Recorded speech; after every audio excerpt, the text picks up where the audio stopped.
stock markets are broadly positive this morning, with the UK's FTSE 100 index and the Euro Stoxx 50 index both up around about 0.7% per piece, while in the currency markets the euro has regained some strength against the dollar. It's up above that 132 level, and sterling on the other side is falling against the dollar. It's at 151, but off its lows around 150, which it reached on Friday after Moody's Investor Service downgraded the UK's credit rating by one notch from AAA to AA1.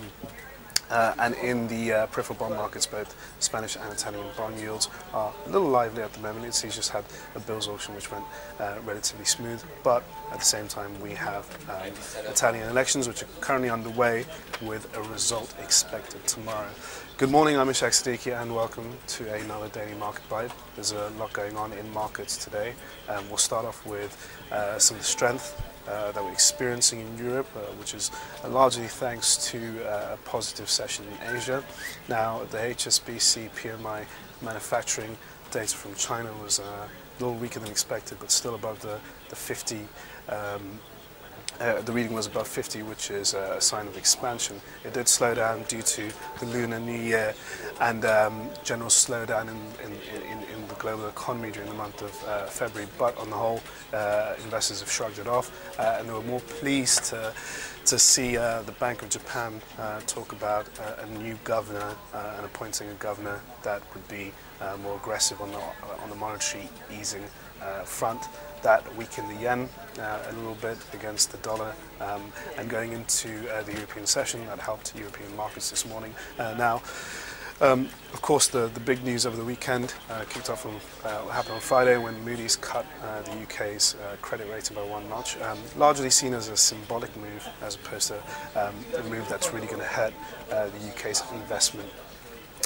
overall investment value as a sovereign. Most people are shrugging it off, as it was widely flagged that the UK economy will be in for a downgrade by one of the rating agencies. Mostly people are a little perplexed and surprised, not actually at the rating cut, but more so that it came ahead of Chancellor Osborne's budget on the 20th of March. Most were expecting credit rating agencies to act after the budget.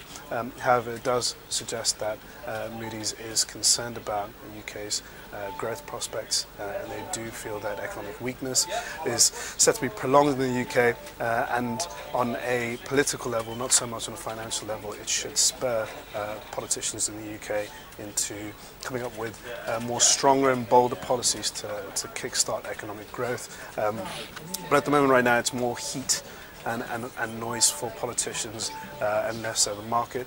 In terms of what reacted, sterling got a bit of a knocking, which is very natural. That sterling would be the first asset to take that knocking. Gilts also reacted in an adverse way. But on the whole, markets are recovering from that, shrugging it off on a larger level. And the FTSE 100 index is surprisingly up, doing pretty well at the moment. Now, one of the big reasons for that is because the FTSE 100 is comprised with companies with large global footprints that make most of their money outside of the UK, and at the same time, a weaker sterling ultimately helps a lot of the UK companies when it comes to export and imports. So at the moment, the UK's FTSE doing pretty well at the moment, along with European stocks at the moment. And going on to what's going on and what we're waiting for, there's not much on the economic diary. And the big focus is pretty much shifting all the way towards the Italian elections.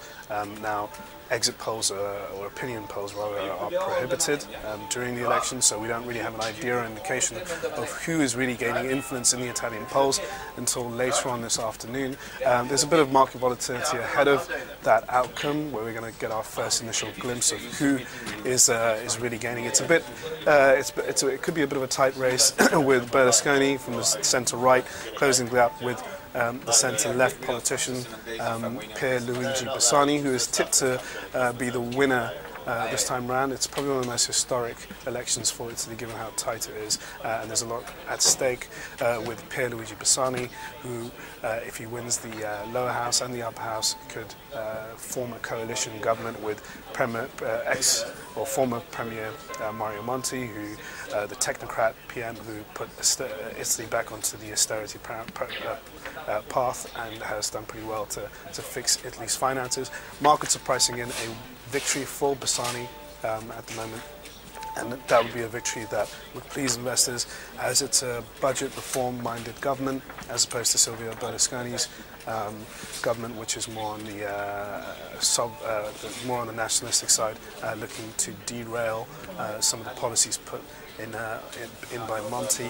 Markets see that as a bit of a threat, as that would derail a lot of the hard work that Italy has done over the last year in order to repair its finances. So we're going to have a result tomorrow. Ahead of that, we're going to see more volatility. But at the moment right now, investors are in an upbeat mood, waiting for more out of the global economy when it comes to data. This week is pretty low on the data front, but we do have more coming out, especially the UK's GDP figures for the fourth quarter, which we'll see this week, and a bunch of US data from on the manufacturing side, so a lot of focus towards that. Other than that, there's not much else going on, so thank you for watching your Daily Market Bite, and tune in for another one tomorrow.